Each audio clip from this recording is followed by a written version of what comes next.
Hi friends, welcome to our channel. Roja అరుణ్లకు పెళ్లి జరిగిన తర్వాత వాళ్ళు ప్రేమ్, హర్ష నలుగురు కలిసి ఇంటికి బయలుదేరి వస్తూ ఉంటారు.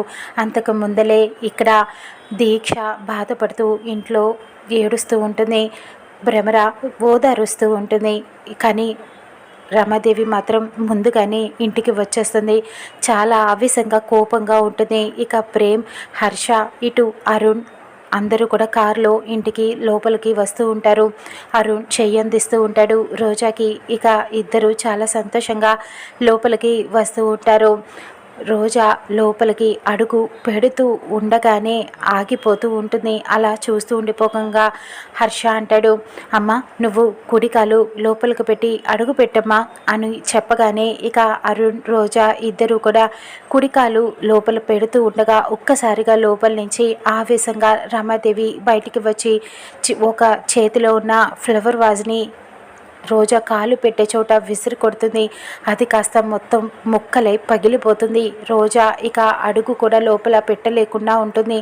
మళ్ళీ కాలు వెనక్కి తీసేస్తూ ఉంటుంది. నువ్వు లోపలికి అడుగు పెట్టవంటే నిన్ను అడ్డంగా నరికి చంపేస్తాను.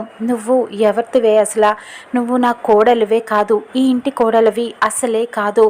నువ్వు లోపలికి అడుగు పెట్టావో నీకు అస్సలు బాగోదు, మర్యాదగా ఉండదు, బయటికి పో అని చెప్పి కోపంగా అరుస్తూ ఉంటుంది. ఇక అరుణ్ చాలా టెన్షన్ పడిపోతూ ఉంటాడు. రమాదేవి కోపాన్ని చూసి తట్టుకోలేకపోతాడు.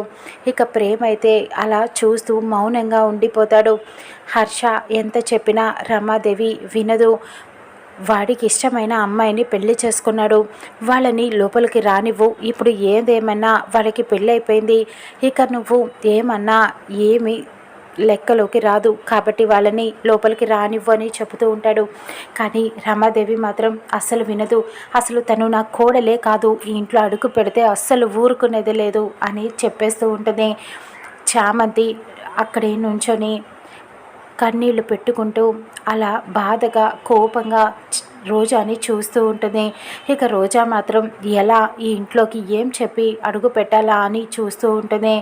ఇక రోజా రమాదేవిని ఏమని చెప్పి లోపలికి అడుగు పెడుతుందో కోడలుగా చూద్దాం రానున్న ఎపిసోడ్లో.